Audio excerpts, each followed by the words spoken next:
So good morning everyone. So today I will be explaining you the problem on beams. So this is a problem.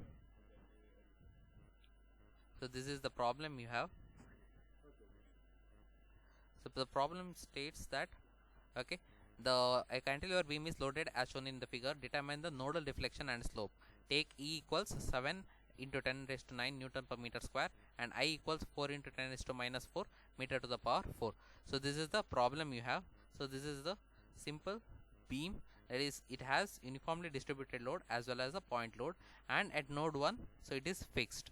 Okay, so what we will do, so we will go to initially, so we have to do the pre-processing stage. As you know, the analysis has three stages. So one is pre-processing, then processing, as well as the post-processing stage. So initially we will go to preferences. So in preferences, first in geometry bar model, so make sure you are changed it to meters, since I am taking all the dimension in meters. Then so I will go to user interface and I will reset dialog positions, then click on OK. So this is the pre-processing stage. Now in the post-processing stage, so initially I will go to geometry and I will project the points. So how I need to project the points? So that is that if you see the problem here, so the node 1 is at a Cartesian coordinate system, it is 0, 0, 0, and the node 2 it is at a distance 4, 0, 0. So therefore I will take it as 0, 0, 0. Okay, then id2, so I will take it as 0, that is 4, 0, 0. I will click on OK. So just if you then click on cancel, then just if you click Control A, it will come to the center. Okay, so next what you are supposed to do, next you have to create a material. So for that I will go to model and I will go to material. Then make sure here title you give it as material 1. Then I will click Young's modulus. Young's modulus, it is already given in the question. The Young's modulus, it is given as 7 into 10 raised to 9 Newton per meter square. So I will take it as 7 E9. Next, Poisson's ratio, if it is not given, always consider it as 0.33. Next I will click on OK, then cancel. Next, once you have given the material for this, so you have to go to property and you have to assign the property. So that is initially select the material as material 1 and element property type, so you have to change it to beam and click on OK. Next, in element property type, so you have shapes here. So in shapes, you have to select the shape as circular bar. Circular bar radius, how we need to find out? That is, you already have the I as 4 into 10 raised to minus 4 meter to the power 4.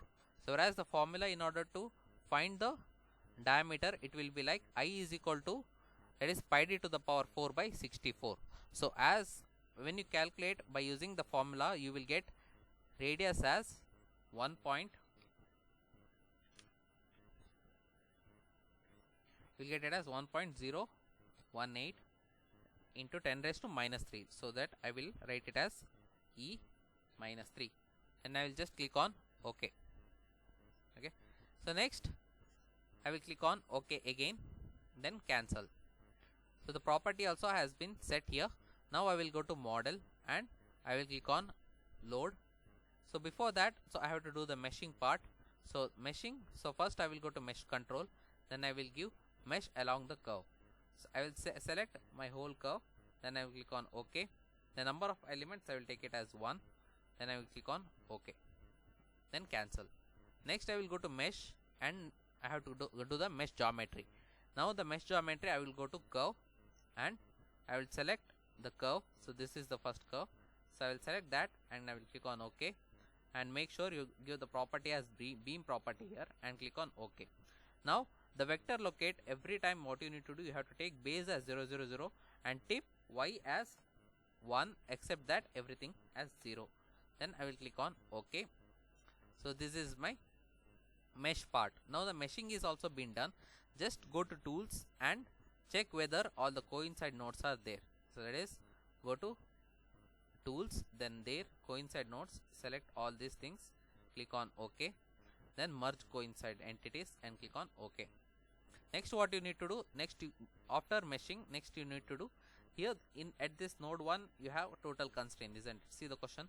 So here it is total constraint and here you have point node and here you have that is uniformly distributed load. So therefore what I will do, I will just go to model here and I will go to constraint and I will give nodal constraint. So this node I need to constrain. I will give the title as fixed, then I will click on OK. Then I will click this node and I will click on OK, and title I will give it as fixed, and so I will fix everything and I will click on OK. Now this has been fixed, so we don't have any other fixed nodes, so therefore I will give it as cancel. Next, if you see the problem here, we have two types of forces. So one is uniformly distributed load and another one is point load. So how we can give that? That is, so we have to go to model, then we have to go to load, then there we have to give the nodal for the point load. So I will just give force, then I will click on OK. Then I will click this node since I want the force at this node, then I will click on OK. Then here make sure that you have clicked the force here, then you have constant here. Then since I am getting the I have the force here in y, okay, y direction, so therefore except that everything I will uncheck it and I will give minus, since it is in downward direction I will give minus 100 E3. Then I will click on OK. So I got my point load here. Next I want uniform distributed load over this element. Therefore, so what I can take, I will go to model and I will go to load. Then I will take elemental load. So in an elemental load, I have to select the element and I will click on OK. So here make sure you have you click on the distributed load, and at end A, from end A to end B, what is the load? So that is, we have uniformly distributed load, isn't it? So that is 10 kilonewton per meter.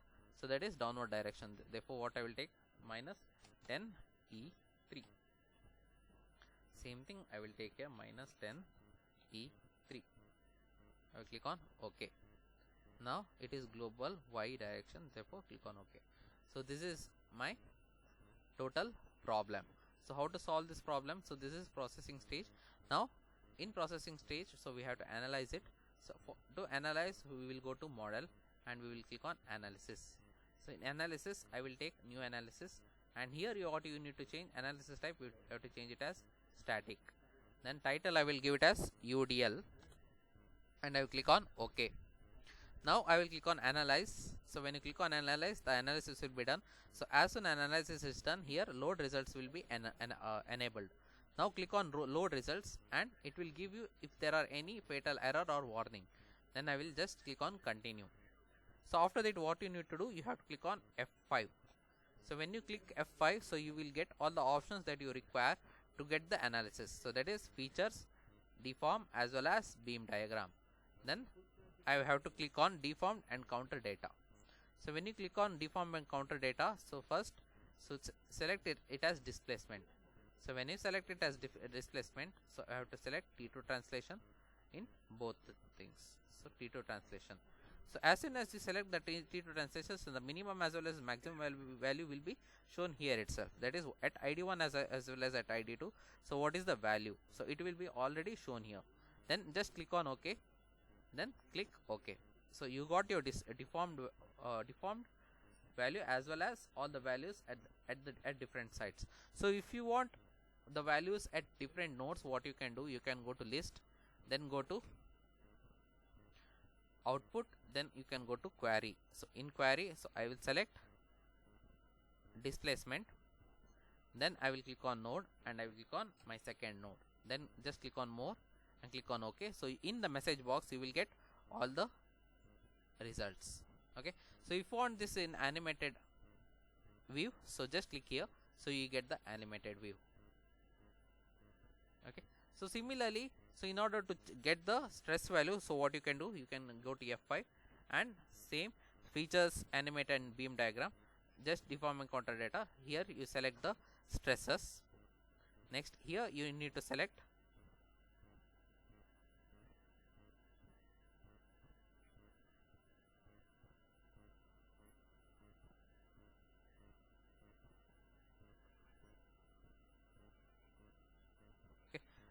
this beam and a minimum combined stress, and here you need to select minimum a combined stress, then click on OK.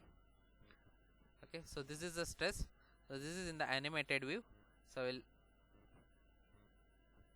this is the deformed view. Okay, so this is here you have the all the values, stress values. So if you want the stress value at different nodes, again you have to go to list, output, then query, and select two different nodes and get the results. So this is how you are supposed to do. If you want to save this picture, so what you need to go do, you have to go to this file here and go to picture and get a save the picture. Okay, so you have to save it in JPG format and then you have to show to the examiner. So this is what you need to do. So after doing the analytical results, just verify with the software results and you need to compare the same. Okay, so this is the total beam problems. So different problems you have to follow the same methods, just you have to change the fix. So if the roller bearing the support is given here, so what you are supposed to do, the X only, the movement will be there, isn't it? All the upward rotation movement will be cancelled, so therefore there will be only movement in the X direction. So therefore apart from that everything you need to fix, so only that difference you need to make. Okay, so thank you.